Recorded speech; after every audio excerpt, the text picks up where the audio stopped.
வணக்கம் மக்களே, இது நம்ம நம்பர்ஸ். இன்னைக்கு நம்ம முரிம்லாகினோட அடுத்த சாப்டர்ஸ் தான் பார்க்க போறோம். ஸோ வீடியோக்குள்ள போறதுக்கு முன்னாடி மறக்காம இந்த வீடியோக்கு லைக் கொடுத்துட்டு பாருங்க. ஸோ வாங்க வீடியோக்குள்ள போலாம். நம்ம போன சாப்டர்ஸ்ல என்ன பார்த்துருப்போம்னா, நம்ம ஜின் இருக்கான்ல, அவனோட ஒரிஜினல் உலகத்துல இருந்து திருப்பி முரிம் உலகத்துக்கு வந்ததுக்கு அப்புறம் அவன் ஃபயர் கிங்கோட டிசிப்ளா இப்ப அவரோட மார்ஷியல் ஆர்ட்ஸை கத்துக்கிறதுக்காக ஒரு ட்ரைனிங்க்கு போறான். அதுவும் ஒரு வருஷத்துக்கான ட்ரைனிங். அவங்க அண்ணன்ட்டெல்லாம் அப்படியே பாய் பாய் சொல்லிக்கிட்டு அவனும் போற வழியில ஒரு சில பிரச்சனைகள்ல மாட்டி அதுலயே அவனுங்க எல்லாரையும் தூக்கி போட்டு மிதிச்சு அதுக்கப்புறம் ஒரு வழியா அவரு இருந்த இடத்துக்கே கூட்டிட்டு போயிட்டாரு. இப்ப நம்ம ஃபயர் கிங்கு வேலையா நம்ம ஜின்னுக்கு என்ன தெரியுமா ட்ரைனிங்க்கு கொடுத்துருக்காரு? அவனோட 4 கால்லையும் நல்ல பெரிய பெரிய அயன் பால்ஸ், இரும்பு குண்டுகளை கட்டி விட்டுருந்தாரு. இது எல்லாத்தையும் பார்த்துட்டு நம்ம ஜின்னு, இது எல்லாத்தையும் பண்ணது கண்டிப்பா அந்த ஆளு ஃபயர் கிங்கா தான் இருப்பான், யோ ஃபயர் கிங் அப்படின்னு கத்துவான். இதோட தான் நம்ம போன சாப்டர்ஸை விட்டுட்டு போனோம். இப்ப இதுல இருந்து கண்டினியூ பண்ணுவோம். நம்ம ஜின்னு கத்துனதை கேட்டு பக்கத்திலே தான் நிப்பாரு நம்ம ஃபயர் கிங்கு. ஏண்டா அப்படின்னு சொல்லிட்டு டக்குன்னு மண்டு மேலேயே ஒரு கல் எடுத்து தூக்கி போட்டு அடிப்பாரு. ஆள் இருக்கிற நேரத்துல சார் ஜீன் சொல்றது, ஆள் இல்லாத நேரத்துல ஃபயர் கிங்கு. ஏண்டா நான் என்ன உன் பக்கத்து வீட்டுக்காரனா ராஸ்கோல் அப்படின்னு சொல்லிட்டு நம்ம ஃபயர் கிங் திட்டிக்கிட்டே வருவாரு. ஏங்க இதெல்லாம் என்னங்க அப்படின்னு சொல்லி கேட்பான். அது என்னன்னு உனக்கு கண்ணுக்கு தெரியலையா? அதெல்லாம் இரும்பு குண்டு. ஏங்க அது கூட எனக்கு தெரியாம இருக்குமா என்ன? அப்புறம் எதுக்குறா கேட்கிற அப்படின்னு கேட்பாரு. இந்த ஆளை என்னால ஏத்துக்கவே முடியலையே அப்படின்னு தான் அவர் சொல்லுவாரு. நீ இனிமேல் இதோட தான் வாழ போற. நீ ட்ரைனிங் பண்ணும்போது மட்டும் கிடையாது, தூங்கும் போது சாப்பிடும் போதுன்னு எல்லா நேரத்திலையும் இது உன் கையிலே இருக்கணும். இது எல்லாமே ஸ்கார்ச்சிங் கிளானோட எக்ஸ்க்ளூசிவான ட்ரைனிங் டூல்ஸ். அதனால பத்திரமா பாத்துக்கோ, உன்னோட குழந்தைங்க மாதிரி அதை பாத்துக்கணும் பாரு. அதெல்லாம் சரி, இது ஒன்னொன்னும் எவ்வளவு வெயிட் இருக்கும் அப்படின்னு சொல்லி நம்ம ஜின்னு கேட்பான். அவரும் யோசிச்சுட்டு என்ன ஒரு 200 கியூன் இருக்கும் அப்படின்னு சொல்லுவாரு. 200 கியூனா? 200 கியூன்றது 120 கிலோ. அப்படின்னா is equal to plus equal to minus அப்படி இப்படின்னு போட்டு பார்த்தோம்னா ஒரு 480 கிலோவா நான் உடம்புல சுமந்துக்கிட்டு இருக்கேன் அப்படின்னு யோசிச்சுட்டு, இது எல்லாமே உண்மையிலே ட்ரைனிங்க்கு தானா அப்படின்னு சொல்லிட்டு நம்ம ஜின் கேட்பான். உடனே இந்த ஃபயர் கிங்கும், ஒருவேளை உனக்கு விருப்பம் இல்லைன்னா கிளம்பி போட அப்படின்றவாரு. சரி சரி இருங்க, பொறுமையா இருங்க, ஏன் இவ்வளவு கோவம் அப்படின்னு சொல்லிட்டு நம்ம ஜின் யோசிச்சு பார்ப்பான். என்னதான் இது ஃபர்ஸ்ட் தடவை தனக்கு ஆச்சரியமா இருந்தாலும் இந்த மாதிரியான ஒரு விஷயத்த பண்றது ட்ரைனிங்க்கு ஹெல்ப்ஃபுல்லா இருக்கும் அப்படின்னு சொல்லி தான் நம்ம ஜின்னுக்கும் தோணுது. என்னன்னா, எதையாவது ஒன்று கொடுத்தா மட்டும்தான் ஏதாவது ஒன்று கிடைக்கும். இதுதான் இந்த உலகத்தோட நியதி. ஸோ இதை கண்டிப்பா நம்ம செஞ்சுதான் ஆகணுமோ அப்படின்னு சொல்லி நம்ம ஜின்னுக்கு தோணும். அதனால நான் இங்க இருக்கிறதுனால இதை நான் பண்றேன் அப்படின்னு சொல்லி ஃபயர் கிங்கிட்ட சொல்லிடுவான். எனக்கு கேட்கலன்னு பாரு, நான் பண்றேன்னு சொன்னேன் அப்படின்னோடனே சரி சரி இதை சாப்பிடு அப்படின்னு சொல்லி உன்னை தூக்கி போடுவாரு. இது உன்னோட ட்ரைனிங்க்கு கண்டிப்பா யூஸ்ஃபுல்லா இருக்கும். ஏன்னா இதை சாப்பிட்டா மட்டும்தான் உன்னால வயிறு ஃபுல்லா இருக்க முடியும், நல்லாவும் ட்ரைனிங் பண்ண முடியும் பாரு. ஆனா அதை ஓபன் பண்ணி பார்த்தோன்னே அப்படின்னு சொல்லி நம்ம ஜின்னி இது பண்ணுவான். ஏன்னா அந்த அளவுக்கு ஒரு மோசமான ஸ்மெல் அதுல இருந்து வரும். சை, இதை சாப்பிட்றதுக்கு நான் ஏதாவது ஜெர்க்கியே சாப்பிட்டு போயிடுவேன், இது என்ன இவ்வளவு கேவலமா ஸ்மெல் வருதுன்னொன்னே, ரொம்பலாம் இது பண்ணாத, பிகு பண்ணிக்காம அதை எடுத்து சாப்பிடு. அது ஒன்றும் சாதாரண கிரெயின் பால் கிடையாது, அது ஸ்கார்ச்சிங் கிளானோட சீக்ரெட்டான டெக்னிக்கை வச்சு உருவாக்குனது, கண்டிப்பா உனக்கு ஸ்ட்ரென்த் கொடுக்கும் அப்படின்னு சொல்லிடுவாரு. சொன்ன உடனே நம்ம ஜின்னு எடுத்து சாப்பிட்டுருவான். நம்ம ஜின்னு சாப்பிட்டு முடிச்ச உடனே நம்ம ஃபயர் கிங் கேட்பாரு, என்ன ஃபுல்லா சாப்பிட்டு முடிச்சிட்டியா, ஏதாவது வித்தியாசமா தெரியுதான்னொன்னே, அப்படிலாம் ஒன்றும் இல்லைங்க அப்படின்பா. ஏதாவது தலை சுத்துற மாதிரி மயக்க வர மாதிரி அப்படின்லாம் கேட்பாரு. என்ன விசங்கிசம் எதுவும் வச்சிருக்காரா? சச்சா அப்படிலாம் ஒன்றும் இல்லைங்க, அப்படியெல்லாம் ஒன்றும் தரலன்னொன்னே, என்ன ஏதாவது ஒன்று நடந்திருக்கணுமே, இப்படியெல்லாம் நடக்காதே, இது பண்ணாலே ஏதாவது ஒன்று நடக்கணும், ஒருவேளை நான் ரொம்ப நாள் கழிச்சு இதை பண்றதுனால ஒழுங்கா பண்ணலையோ அப்படின்னு சொல்லி யோசிச்சுக்கிட்டு இருப்பாரு. என்ன சொல்றீங்க நீங்கன்னு கேட்கும் போதே சிஸ்டம்ல இருந்து ஒரு நோட்டிபிகேஷன் வரும். நம்ம ஜின்னோட எஜிலிட்டி, ஸ்ட்ரென்த்து, ஹெச்பின்னு எல்லாமே 100 பாயிண்ட்ஸ் குறைஞ்சு போயிருக்கும். அது மட்டும் கிடையாது, நம்ம ஜின்னால அவனோட கீயையும் யூஸ் பண்ண முடியாதான். இந்த ஒரு ரெஸ்ட்ரிக்ஷனை ஒரு வாரத்துக்கு அது போட்டுரும் இந்த சிஸ்டம். அந்த அளவுக்கு ஒரு கிரெயின் பாலை தான் நம்ம ஆளு ரெடி பண்ணி அதை உருட்டி அவன் வாயிலேயே திணிச்சிருக்காரு. நம்ம ஜின் இதை பார்த்துட்டு என்னது இது அப்படின்னு கத்துவானா. ஓ, ஒர்க் அவுட் ஆயிடுச்சா, இப்பதான் எஃபெக்ட் ஒர்க் அவுட் ஆகுது போல அப்படின்னு இந்த ஃபயர் கிங்கும் சொல்லுவாரு. என்னது எஃபெக்டா, என்னையா கொடுத்த பைத்தியக்கார கிளவா அப்படின்னு சொல்லி கேட்பான். என்ன சொன்ன, பைத்தியக்கார கிளவனா அப்படின்னோடனே, அது அப்படி இல்லைங்க, பொறுமையாதான் சொன்னேன், வாய் தவறி வந்துடுச்சு, ஒன்றும் தப்பா நினைச்சுக்காதீங்கன்னு சொல்லும் போதே, உன்ன மாதிரி ஆளுக்கெல்லாம் ட்ரைனிங்க்கு இதுதான் கரெக்டான விஷயமா இருக்கும்னு சொல்லிட்டு இப்ப நம்ம ஜின்னுக்கு ஒரு ட்ரைனிங்கான ஃபர்ஸ்ட் ட்ரைனிங்கா ஆரம்பிப்பாரு. அது என்னன்னா, இந்த இடத்துக்கு திரும்பி வர்றதுக்கு நம்ம ஜின்னுக்கு 2 மணி நேரம் கொடுப்பாரு. ஒருவேளை அவன் 15 நிமிஷம் லேட்டானா கூட இதுல அவன் ஃபெயில் ஆயிடுவான், இதை திருப்பி பண்ண வேண்டியது இருக்குன்னு சொல்லிடுவாரு. நம்ம ஜின்னும் என்னது இது, இது ஏற்கனவே இந்த மாதிரி ஒண்ணு பண்ண மாதிரியே இருக்கே, எப்ப பண்ணியிருக்கோன்னு யோசிப்பானா. அப்ப ஒரு பெரிய பாம்பு நம்ம ஜின்னை அடிச்சு நம்ம ஜின்னும் மலை மேல இருந்து கீழே விழுந்துருவான். அட, அந்த ஸ்வாட் செயின்ட் பண்ண அதே ட்ரைனிங்கா இப்ப ஃபயர் கிங்கும் இதேவா பண்றாரு, எல்லாரும் இப்படித்தாயா இருக்காங்க ஆ அப்படின்னு கத்திக்கிட்டே நம்ம ஜின்னு கீழே போவான். இப்ப நம்ம ஜின்னு கீழே போனதுக்கு அப்புறம் நம்ம ஃபயர் கிங் சொல்லுவாரு, எனக்கு வேற வழி இல்ல, ஏன்னா என்கிட்ட அவ்வளோ டைம் கிடையாது, நான் எப்ப போவேன்னு எனக்கே தெரியாது, நான் எல்லாத்தையும் எப்படி கத்துக்கிட்டேனோ அதே மாதிரிதான் உனக்கு சொல்லித்தர போறேன், என்ன அத இன்னும் கொஞ்சம் பயங்கரமா சொல்லித்தர போறேன், அப்ப மட்டும்தான் உன்னால இது எல்லாத்தையும் கத்துக்க முடியும், அதனால இத நீயும் தாக்கு பிடிச்சுதான் ஆகணும், கடைசி வரைக்கும் தாக்குப்பிடி, நானும் என்னால முடிஞ்ச அளவுக்கு தாக்கு பிடிக்கிறேன் அப்படின்னு சொல்லி யோசிப்பாரு. மேபி அவனுக்கு கையில அந்த இரும்பு குண்டை மட்டும் கட்டி விடாம இருந்திருக்கணுமோ அப்படின்னு யோசிப்பாரு. ஆனா இப்ப யோசிச்சு ஒரு பிரயோஜனமும் இல்ல, ஏற்கனவே நம்ம கீழே போயிட்டான். இப்ப 10 நாளுக்கு அப்புறம் இதே ட்ரைனிங்க தொடர்ந்து நம்ம ஜின்னு ரிப்பீட் பண்ணிக்கிட்டே இருந்ததுக்கு அப்புறம் ஒரு நாள் இந்த ஃபயர் கிங்கு அப்படியே பொறுமையா தூங்கிக்கிட்டு இருப்பாரு. நம்ம ஜின்னு இப்பவே இந்த ஆள் தலையில இந்த குண்டை தூக்கி போட்டு அப்படியே மொத்தமா காலி பண்ணிடுவோன்னு சொல்லி பக்கத்துல வருவான். அப்ப ஆ அப்படின்னு கத்திக்கிட்டு டக்குன்னு அந்த குண்டை எடுத்து கீழே போடுவான். உடனே இவர் எந்திரிச்சு என்னாச்சு என்னாச்சு என்னாச்சு அப்படின்னு சொல்லி கேட்டுக்கிட்டு இருப்பாரு. இப்ப நம்ம ஜின்னு சொல்லுவான், என்ன ஆச்சா, அதான் எல்லாத்தையும் முடிச்சுட்டேன், நான் இதை 2 மணி நேரத்துல கிளைம் பண்றதுக்கு கத்துக்கிட்டேன் அப்படின்னு சொல்லுவான். ஸோ 10 நாளா நம்ம ஜின்னு இதை கத்துக்கிட்டே இருந்திருக்கான். தொடர்ந்து ஃபெயில் ஆகி எப்படியோ ஒரு வழியா 2 மணி நேரத்துல இதை கிளைம் பண்ணி முடிக்கிற அளவுக்கு நம்ம ஜின்னு இப்ப ஓரளவு வந்துட்டான். லெவலப் ஆகி ஓஹோ கிளைம் பண்ணிட்டியா, ஆனா எதுக்கு கிளைம் பண்ண அப்படின்னு கேட்பாரு. என்ன அப்படின்னு நம்ம ஜின்னு கேட்கும்போது, அதுதான் எதுக்கு கிளைம் பண்ண அப்படின்னு தான் நம்ம ஃபயர் கிங் யோசிக்க ஆரம்பிப்பாரு. அப்படியே யோசிச்சுட்டு, ஓஹோ கிளைம் பண்ணிட்டியா, நல்லது, இப்ப நம்ம அடுத்த ஸ்டேஜுக்கு போலாம், இப்ப ஏற்கனவே அதை நான் ப்ரிப்பேர் பண்ணி வச்சுட்டேன், நீ ஆரம்பிக்கலாம் அப்படின்னு சொல்லுவாரு. நம்ம ஜின்னு திரும்பி பார்ப்பானா, பார்த்தா அந்த இடத்துல ஒரு அயன் வெஸ்ட் இருக்கும், அதாவது இரும்பு குண்டு மாதிரி ஒரு இரும்பு வெஸ்ட். இப்ப உடனே நம்ம ஜின்னு, இல்ல நான் நினைக்கிறது இல்ல தானே இது, இப்ப இதை எடுத்து நான் போட்டுக்கிட்டு இது எல்லாத்தையும் பண்ண சொல்ல போறீங்களா அப்படின்னு கேட்கும்போது, இப்படிலாம் நான் பண்ணுவேனா, அதெல்லாம் கிடையாதுப்பா அப்படின்பாரு. அதானே பார்த்தேன், என் ஃபயர் கிங் அப்படிலாம் கிடையாதுங்க, ரொம்ப ரொம்ப நல்ல மனுஷன், வெளில தான் பார்க்க அப்படி இருப்பாரு அப்படின்ற மாதிரி நம்ம சின்ன சொல்லிக்கிட்டு இருப்பான். அதான்ப்பா 2 மணி நேரம்ன்றது ரொம்ப அதிகமா இருக்குன்பாரு. என்ன என்ன சொன்னீங்க அப்படின்னு கேட்கும்போது, அதேதான், நான் உனக்கு 1 மணி நேரம் தரேன், இதை போட்டுக்கிட்டு 1 மணி நேரத்துல போயிட்டு ஏறிட்டு வந்துருப்பாரு அந்த மவுண்டனுக்கு போ அப்படின்னு ரிப்பீட் மோட்ல அந்த கொஸ்ட ரிப்பீட் பண்ண சொல்லுவாரு, இன்னும் அதிக வெயிட்டோட. நம்ம ஜின்னு வேறக்கே ஆகாது, லாக் அவுட் அப்படின்பா. பார்த்தா கொஸ்டுக்கு நடுவுல நீங்க லாக் அவுட் பண்ண முடியாதுங்க. ஐயோ ராமா அப்படின்ற மாதிரி நம்ம ஜின்னு யோசிச்சுட்டு திரும்பியும் அதே மாதிரி நம்ம ஜின்னை கீழே தள்ளி விட்டுருவாரு. மறுபடியும் முதல்ல இருந்தா அப்படின்னு சொல்லி கத்திக்கிட்டே நம்ம ஜின்னு கீழே போவான். இப்ப இந்த ட்ரைனிங்காவது பரவாயில்லன்னு சொல்ற அளவுக்கு அடுத்த ட்ரைனிங் எல்லாம் பயங்கரமா இருக்கும். அடுத்த ட்ரைனிங் என்ன தெரியுமா, நல்லா ஒரு ஆர்ப்பரிக்கிற நீர்வீழ்ச்சிக்கு கீழே போய் நின்று 12 மணி நேரம் இது எல்லாத்தையும் போட்டுக்கிட்டு நம்ம ஜின்னு நிக்கணுமா. இல்ல இத பார்க்க கொஞ்சம் கஷ்டமா தெரியுது, ஒருவேளை இதுல 12 மணி நேரம் நின்னா நான் செத்தாலும் செத்துருவேனே அப்படின்னு சொல்லி நம்ம ஜின்னு கேட்கும் போது, நீ ஏற்கனவே நின்றுக்கியா அப்படின்னு சொல்லி கேட்பாரு. நம்ம ஜின்னு இல்ல எனக்கு புரியல அப்படின்னு சொல்லும் போது, ஏற்கனவே நின்னது இல்லைனா இப்ப போய் ட்ரை பண்ண அப்படின்றவாரு. நம்ம ஜின்னும் கஷ்டப்பட்டு 12 மணி நேரம் நின்றுட்டு வருவானா, உடனே அவனை பார்த்து நல்லா பண்ண, இப்ப இன்னொரு ஒரு 60 கிலோ சேர்த்து இன்னொரு ஒரு எக்ஸ்ட்ரா 12 மணி நேரம் நின்றுட்டு வா போ அப்படின்னு சொல்லி திரும்பி அந்த கொஸ்ட ரிப்பீட் மோட்ல பண்ண வச்சிருவாரு. இப்ப அடுத்த ட்ரைனிங்கு நம்ம ஜின்னு 10,000 புஷ்அப்ஸ் எடுக்கணும்.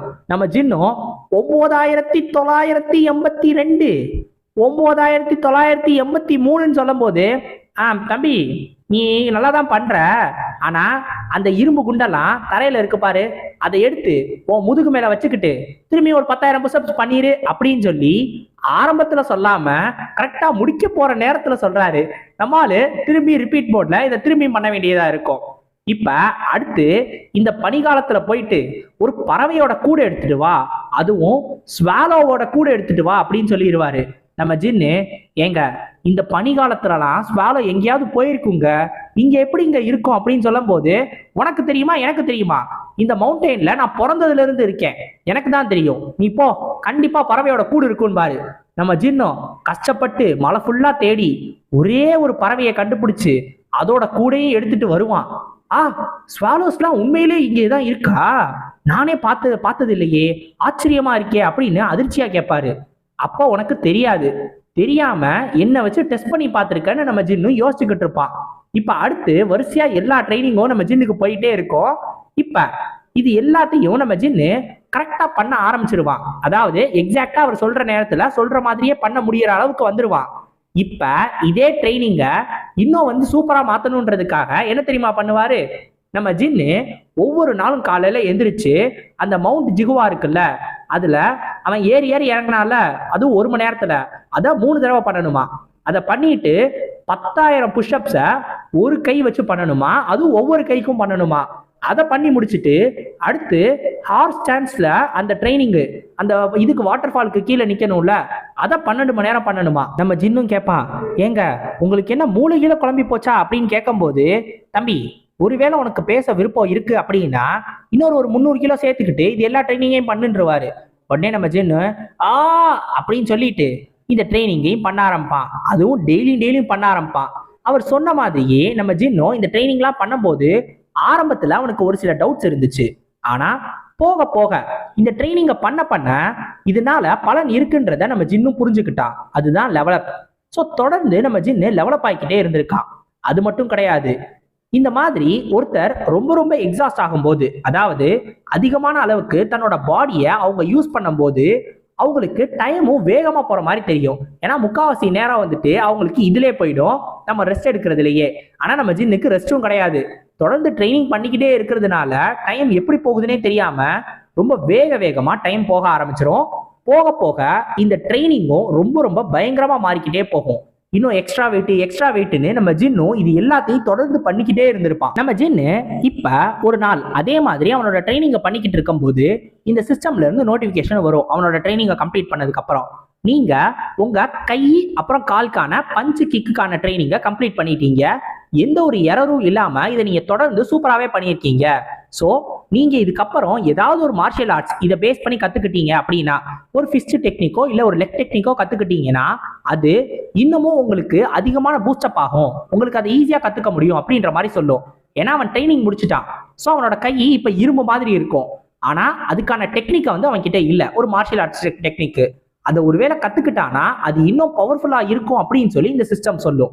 நம்ம ஜின்னும் இது கொஞ்சம் ஈஸியா தான் இருக்கணும் போல அப்படின்ற மாதிரி யோசிச்சுக்கிட்டு இருப்பான். இப்போ உடனே டக்குன்னு ஃபயர் கிங்கை திரும்பி பார்த்து, நான் எல்லாத்தையும் முடிச்சிட்டேன் ஓல்டு மேன் அப்படின்னு கூப்பிடுவான். ஆனா ஃபயர் கிங் எதுவுமே பேசாம அமைதியா அப்படியே தூங்கிக்கிட்டு இருப்பாரு. என்ன திரும்பி தூங்கிக்கிட்டு இருக்காரா அப்படின்னோடனே ஓல்டு மேன் கூப்பிட வருவானா. உடனே அவர் எந்திரிச்சு என்ன ஆச்சுன்னு கேட்பாரு. நான் பஞ்சஸும் அப்புறம் கிக்கு அதுக்கான ட்ரைனிங்கா முடிச்சிட்டேன் பாரு. என்ன முடிச்ச அப்படின்னு கேட்பாரு. ஏங்க ட்ரைனிங்கை முடிச்சிட்டேங்கன்னொன்னே, என்ன ட்ரைனிங்கு, எதுக்கு பஞ்சு கிக்கை நீ பண்ண அப்படின்னு கேட்பாரு. ஏங்க நீங்க தானே இங்க பண்ண சொன்னீங்க இந்த ட்ரைனிங்க. என்னது நான் சொன்னேனா, நான் இப்போ உன்ட்ட சொன்னேன்னு கேட்பாரு. நம்ம ஜின்னுக்கு எதுக்கு இந்த ஆள் இதே பண்ணிக்கிட்டே இருக்காரு.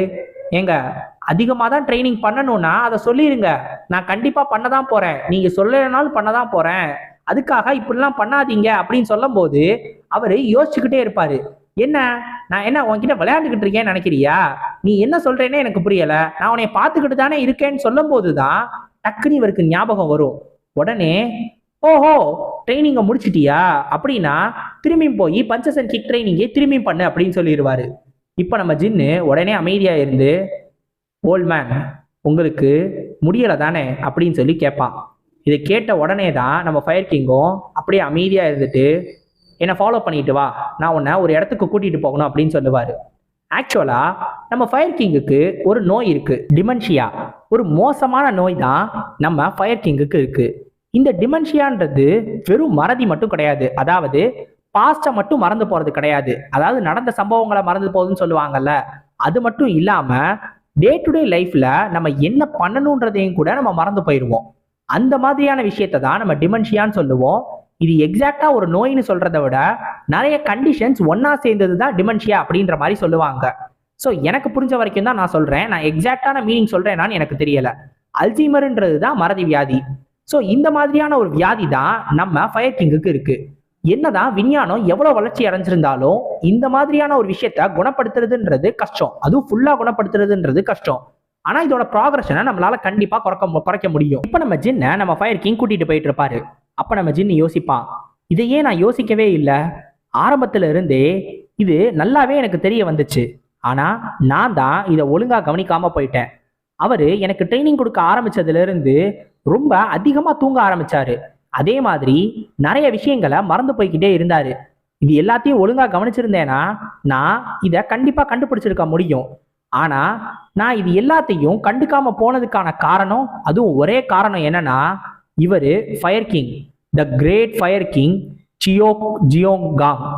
அப்படி ஒரு சுப்ரீம் பீக் மார்ஷியல் ஆர்ட்ஸ் ஆர்டிஸ்டுக்கு இப்படி ஒரு பிரச்சனை வருமா அப்படின்றத மாதிரி தான் நான் யோசிச்சுக்கிட்டு இருந்தேன். ஆனா நேச்சருக்கு எதிராக யாராலையும் போக முடியாது. அந்த ஒரு காரணத்தினால தான் வயசு ஆக ஆக என்ன பிரச்சனைகள் வரணுமோ அது இவருக்கும் வந்துருச்சு அப்படின்ற மாதிரி நம்ம ஜின்னு யோசிச்சுக்கிட்டு இருப்பான். இப்ப நம்ம ஜின்னும் இந்த இரும்பு குண்டை கஷ்டப்பட்டு தூக்கிட்டு அந்த பக்கமா நடந்து போயிட்டு இருப்பான். அப்ப நம்ம ஃபயர் கிங்கு, நம்ம நடந்து போற பாதை இன்னும் கொஞ்சம் தூரம் இருக்கு, அதனால அது வரைக்கும் நம்ம கிளானோட ஹிஸ்டரியை பத்தி நான் உனக்கு சொல்றேன்.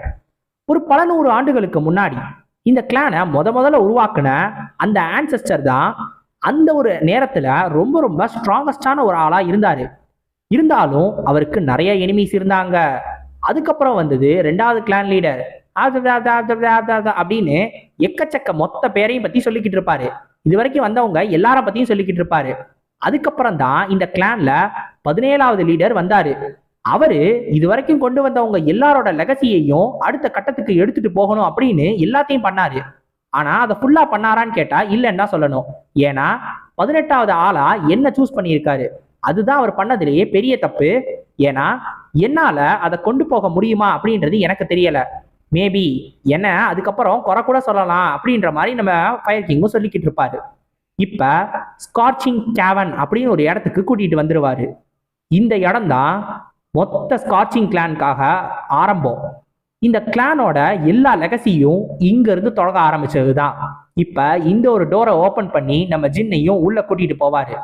நம்ம ஜின்னு இந்த ஒரு ஸ்கார்ச்சிங் கிளான்குள்ள கேவனுக்குள்ள என்ட்ரானால அது என்ட்ரான உடனே நம்ம ஜின் மேல இருந்த அந்த ரெஸ்ட்ரிக்ஷன்ஸ் எல்லாமே போயிடும். அதுவும் ரொம்ப வேகமா போயிடும். இப்படி வேகமா போன உடனே நம்ம ஜின்னோட எனர்ஜி நம்ம ஜின்னுக்கே திரும்பி வந்துடும். அப்பாடியோ மொத்த எனர்ஜி வந்துருச்சுரா அப்படின்னு சொல்லி நம்ம ஜின்னு அப்படியே குஷியில இருப்பான். இப்ப நம்ம ஃபயர் கிங் சொல்லுவாரு, உன்னோட எனர்ஜி வந்ததுக்கான காரணம் கண்டிப்பா இது ஸ்கார்ச்சிங் கேவன் அப்படின்றதுனால மட்டும்தான். ஏன்னா நம்ம ஜின்னுக்குள்ள இருக்கிறது யாங் எனர்ஜியா, இந்த ஸ்கார்ச்சிங் கேவன்ல full and full yang energy தான் இருக்கும். ஸோ அந்த எனர்ஜியும் இந்த எனர்ஜியும் ரியாக்ட் ஆயிடுச்சு. அதனால தான் நம்ம ஜின்னுக்கு அவனோட எனர்ஜி திருப்பி கிடைச்சிருச்சு. நம்ம ஜின்னும் அப்படியே புத்துணர்ச்சியா இருக்கான். இப்ப நம்ம ஃபயர் கிங்கு நேரா அங்க எரிஞ்சுக்கிட்டு இருக்கிற அந்த பெரிய ஃபயர் இருக்குல்ல, அதுக்கு முன்னாடி தலை வணங்கி என்னோட மூதாதையர்களுக்கு என்னோட நன்றிகளை நான் கொடுக்குறேன் அப்படின்னு சொல்லிட்டு ஃபர்ஸ்ட் அவங்களுக்கு நன்றி சொல்லிக்கிடுவாரு. சொல்லிட்டு இப்ப நம்ம ஜின்னை பார்த்து சொல்லுவாரு, இனிமேல் நான் உனக்கு நம்ம கிளானோட மார்ஷியல் ஆர்ட்ஸை சொல்லித்தர போறேன் அப்படின்னு சொல்லுவாரு. அதிர்ச்சியாகி எதுவுமே பேசாம இருப்பான். இப்ப உடனே இந்த ஃபயர் கிங் சொல்லுவாரு, என்ன அதிர்ச்சியா இருக்க, நான் இப்பதான் உன்னைய டிசிப்ளாவே ஏத்துக்க போறேன் அப்படின்ற மாதிரி யோசிச்சுக்கிட்டு இருந்தியா? மாஸ்டர் டிசிபிள் ரிலேஷன்ஷிப்ன்றது தேவைக்கு ஏற்ற மாதிரி மாறக்கூடியது. அது இப்போ நமக்கு தேவையில்லை. அது மட்டும் இல்லாமல் நான் வயசாகிறதுனால இப்போ முடியாமையும் இருக்கேன். இப்போ ஒருவேளை நான் இன்டர்னல் எனர்ஜி சர்க்குலேஷன் பண்ணும்போது ஏதாவது ஒரு சின்ன தப்பு பண்ணேன்னா கூட உன்னோட உயிர் போகிறதுக்கே நிறைய வாய்ப்பு இருக்குது. இருந்தாலும் நீ என்கிட்ட இருந்து மார்ஷியல் ஆர்ட்ஸை கற்றுக்கணும்னு நினைக்கிறியா? அதுவும் என்ன மாதிரி ஒரு ஆள்கிட்ட இருந்து கற்றுக்கணும்னு நினைக்கிறியா அப்படின்னு சொல்லி நம்ம ஃபயர் கிங் கேட்பாரு. நம்ம ஜின்னு எனர்ஜி டீவியேஷன் ஏன் சாவு கூட வரலாம், அந்த மாதிரியான ஒரு சூழ்நிலையில தான் நான் இருக்கேன் அப்படின்னு சொல்லி யோசிச்சுக்கிட்டு இருப்பான். எனக்கு தெரியும் இது கண்டிப்பாக கஷ்டமான முடிவாக தான் இருக்கும். ஏன்னா இது உன்னோட உயிர் சம்மந்தப்பட்ட விஷயம். நீ இதை நல்லா யோசிச்சு பார்க்கலாம் அப்படின்னு சொல்லும்போது நம்ம ஜின்னு உடனே சொல்லுவான், நான் இதை பண்ணுறேன் அப்படின்னு. இப்போ நம்ம ஃபயர் கிங்கே கொஞ்சம் ஆச்சரியமாக திரும்பி பார்ப்பாரு.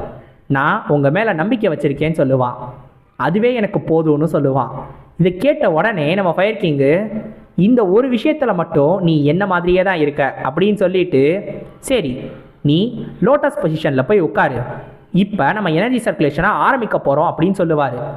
நம்ம ஸ்கார்ச்சிங் கிளானோட சக்சஸர் ஒரு வழியாக இப்போ வந்துட்டான். நம்ம ஜின்னு யோசிப்பான், அவர் என்னைய நம்புகிறாரு, என்னையே தான் சூஸ் பண்ணியிருக்காரு, இது எல்லாத்தையும் அடுத்து எனக்கும் கொடுக்க போகிறாரு. அதாவது ஸ்கார்ச்சிங் கிளானோட லெகசியையே நான் தான் அடுத்து எடுத்துகிட்டு போக போகிறேன். இந்த மாதிரியான ஒரு மொமெண்ட் இவ்வளோ சீக்கிரமாக வரும்னு நான் எதிர்பார்க்கவே இல்லை அப்படின்னு நம்ம ஜின் யோசிச்சுக்கிட்டு இருப்பான். இப்போ உடனே ஃபயர் கிங் சொல்லுவார், நான் இப்போலேருந்து உன்கிட்ட ஒரு சில ஸ்டெப்ஸ் சொல்ல போகிறேன், அதுபடி நீ உன்னோட எனர்ஜியை சர்க்குலேட் பண்ணிக்கிட்டே இருக்கணும் அப்படின்னு சொல்லுவார். நம்ம ஜின்னும் ஃபோக்கஸ் பண்ணணும், ஃபோக்கஸ் ஃபோக்கஸ் அப்படின்னு சொல்லிக்கிட்டே இருப்பானா. இப்போ உடனே இந்த ஃபயர் கிங் டக்குன்னு நின்றுட்டு, ஆமாம் உன்னோட பஞ்சு கிக்குக்கான ட்ரைனிங் எப்படி போச்சுன்னு கேட்பாரு. என்ன ஃபோக்கஸ்க்கு நடுவில் குறுக்க மாதிரி ஏதோ ஒன்று வருது, என்ன பேசுகிறார் இவர் அப்படின்னு சொல்லிட்டு திரும்பி பார்ப்பானா. டேய் நீ இங்கே எதுக்கு நின்றுக்கிட்டு இருக்க, இங்கே எதுக்கு உட்காந்துருக்க, உன்னைய நான் பஞ்சு கிக்கு ட்ரைனிங் தானே எடுக்க சொன்னேன், என்ன ட்ரைனிங்க்கு நடுவில் சம்மந்தமே இல்லாமல் இந்த மாதிரிலாம் பண்ணிக்கிட்டு இருக்கியா அப்படின்னு சொல்லி கேட்பாரு. என்னங்க சொல்றீங்க அப்படின்னு சொல்லி நம்ம ஜின்னு திரும்பி பார்ப்பானா. என்னது இது, இங்கே எப்போ வந்தோம், இது ஸ்கார்ச்சிங் கேவன் ஆச்சே, ஸ்கார்ச்சிங் கேவனுக்கு நம்ம எதுக்கு வந்தோம் அப்படின்னு அதிர்ச்சியா திரும்பி பார்த்துக்கிட்டு இருப்பாரு. ஆக்சுவலா டக்குன்னு டிமென்ஷியா கிக் ஆயிடுச்சு போல. ஸோ வந்ததை மறந்து போயிட்டாரு, எதுக்காக வந்தோன்னு அவருக்கு ஞாபகம் இல்லை. நம்ம ஜின்னு ஒருவேளை இவரை நம்புறது கொஞ்சம் தப்போ, நம்ம தான் தப்பா நம்ம உயிர் மேலே அப்படியே வச்சு விளையாடிக்கிட்டு இருக்கோமோ அப்படின்னு யோசிச்சுக்கிட்டு இருப்பான். இப்போ இந்த ஒரு கேவுக்குள்ள நம்ம ஜின்னுக்கான கடுமையான ட்ரைனிங் ஆரம்பிக்குது. இந்த வின்டரில் ஆரம்பிக்கிற இந்த ஒரு ட்ரைனிங் அடுத்து ஸ்ப்ரிங் வந்து, அடுத்து திரும்பி ஆட்டம் வந்து, அதுக்கப்புறம் அடுத்த வின்டரே வந்துடும். அந்த அளவுக்கு இந்த ட்ரைனிங் கண்டினியூ ஆகிட்டே இருக்கும். கிட்டத்தட்ட ஒரு வருஷத்துக்கு இந்த ட்ரைனிங் போயிருக்கு. இப்போ நம்மளுக்கு நம்ம அண்ணாத்தையே காட்டுவாங்க.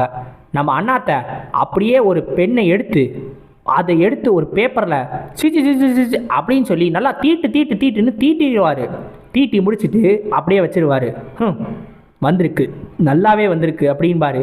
இப்போ உடனே அவரோட ரூமில் இருக்கிற அந்த கதவை திறந்துக்கிட்டு ஒருத்தன் உள்ளே வருவான். நீங்கள் இன்னமுமா வரைஞ்சிக்கிட்டு இருக்கீங்கன்னு கேட்பான். டேய் நீ அப்பாடியோ, உன்னை பார்த்து எவ்வளோ நாளாச்சு அப்படின்னு நம்ம அண்ணாத்தையும் ரொம்ப குதூகலமாக இருப்பார். வந்தது வேற யாரும் கிடையாது, நம்ம வீப்பெங்கு தான். இப்போ நம்ம அண்ணாத்தையும் நம்ம வீப்பெங்குக்கு ஒரு ட்ரிங்கை ஊற்றி கொடுத்துட்டு, ஆமாம் நார்தன் பிளாட்டியூவில் இருக்கிற எல்லாம் செட்டில் ஆயிடுச்சா அப்படின்ற மாதிரி கேட்டுக்கிட்டு இருப்பாரு.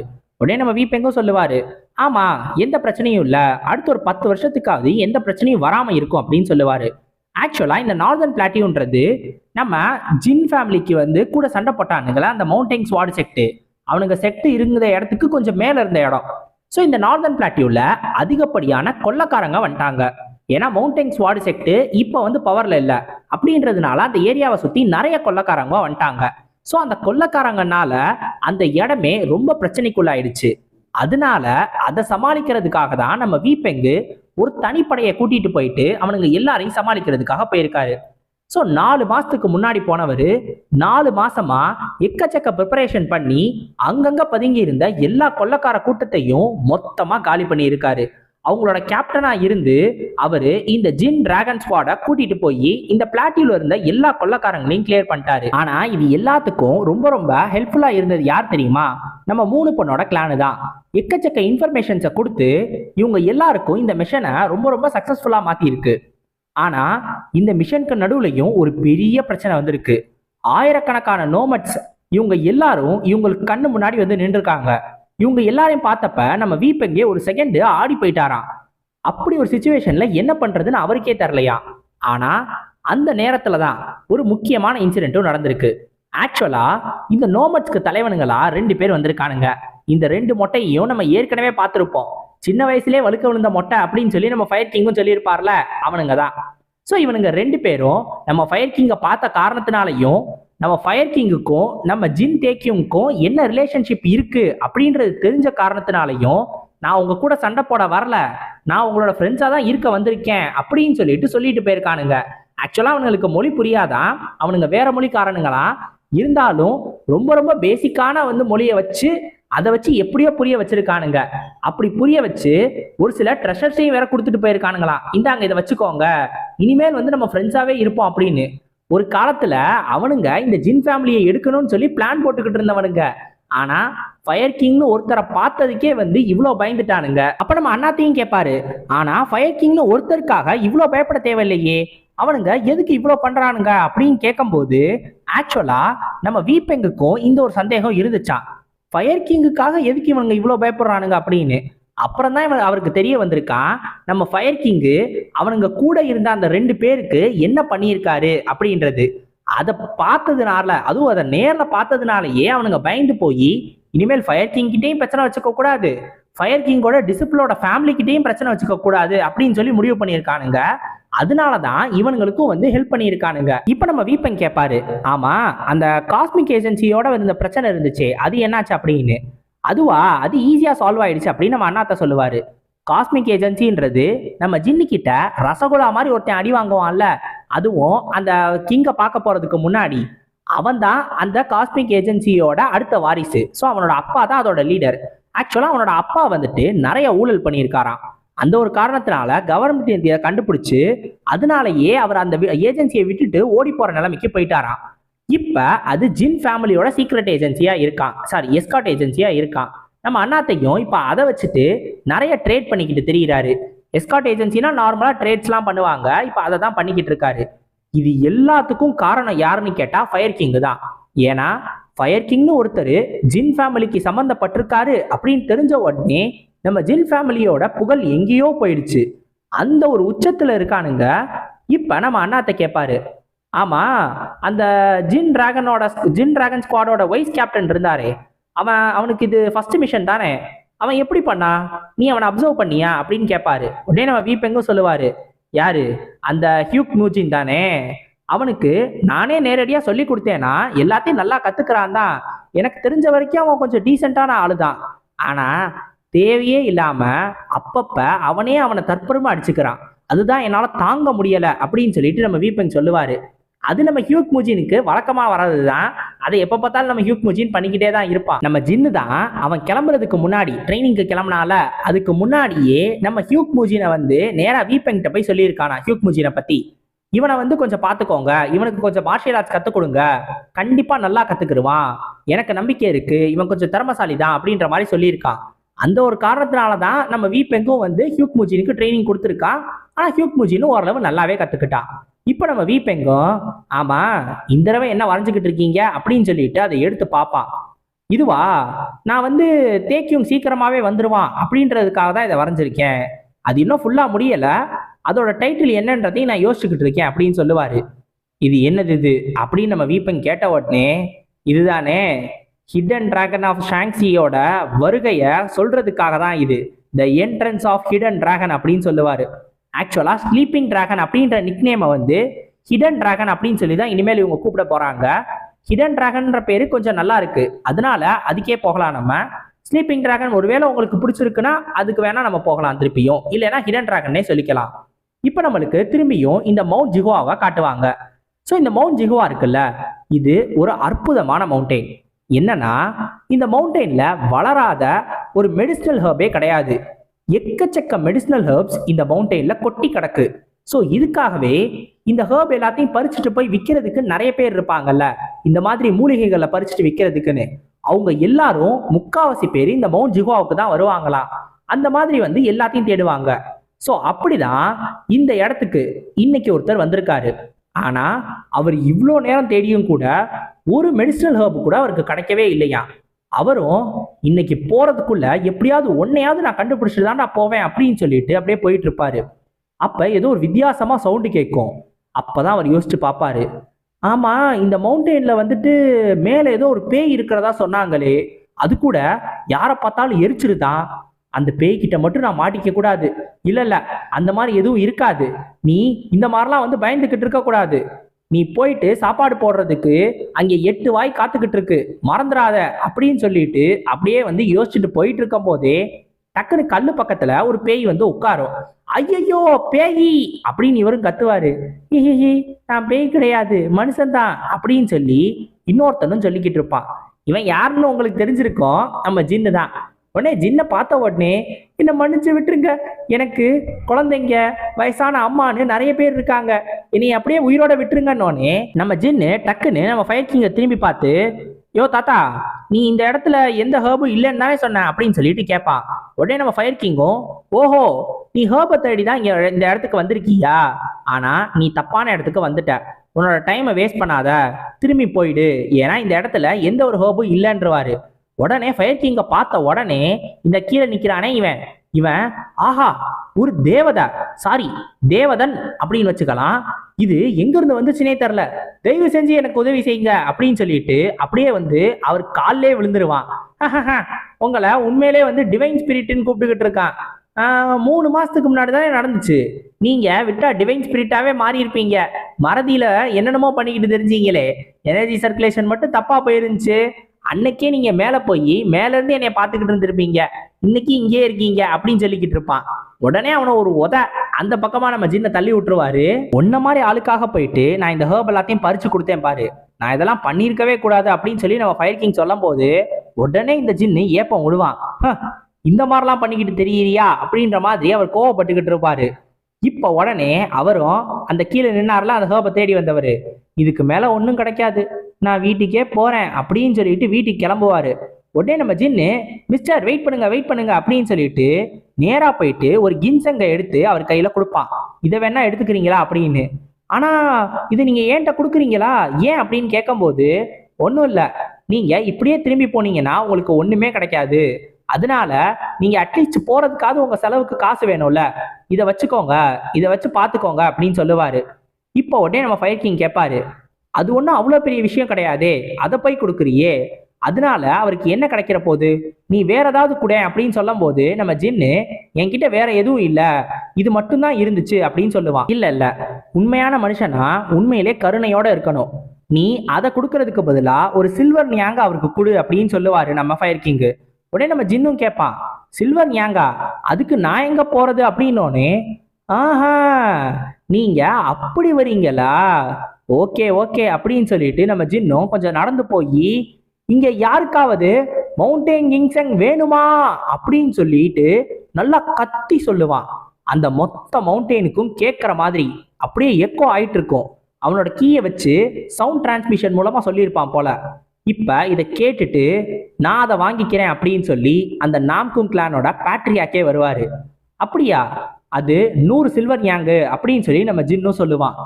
இப்ப ஃபயர் கிங் சொல்லுவாரு, இல்ல 300 சில்வர் ஞாங்கு, நீ இங்க ஆன்ஹுயிலேயே ரொம்ப ரொம்ப ரிச்சஸ்டான ஒரு ஆளு தானே, அப்ப அந்த காசை உன்னால கொடுக்க முடியும் தானே அப்படின்னு கேட்பாரு.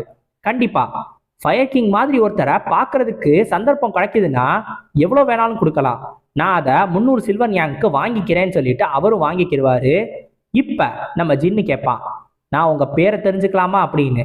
என்னோட பேரு நாம்குங் ரியோங், நான் தான் நாம்குங் ஃபேமிலியோட பேட்ரியாக்னு சொல்லுவாரு. இப்ப இந்த நாம்குங் ஃபேமிலியோட பேட்ரியாக்கு எதுக்காக நம்ம ஃபயர் கிங்கை பார்க்கறதுக்காக வந்திருக்காரு.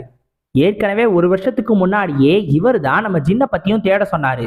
இதெல்லாம் எதுக்காக பண்றாரு, நம்ம ஜின்னு அவனோட ட்ரைனிங்கை ஃபுல்லா கம்ப்ளீட் பண்ணிட்டானா இல்லையா, எந்த அளவுக்கு ஸ்ட்ராங்கா மாறி இருக்கலாம், இதை பத்தியெல்லாம் நம்ம அடுத்து வர சாப்டர்ஸ்ல பார்ப்போம். ஸோ அடுத்த சாப்டர்ஸ்ல உங்களை சந்திக்கிற வரைக்கும் சைனோரா கைஸ், அரிகத்தோ வசாய்மஸ்.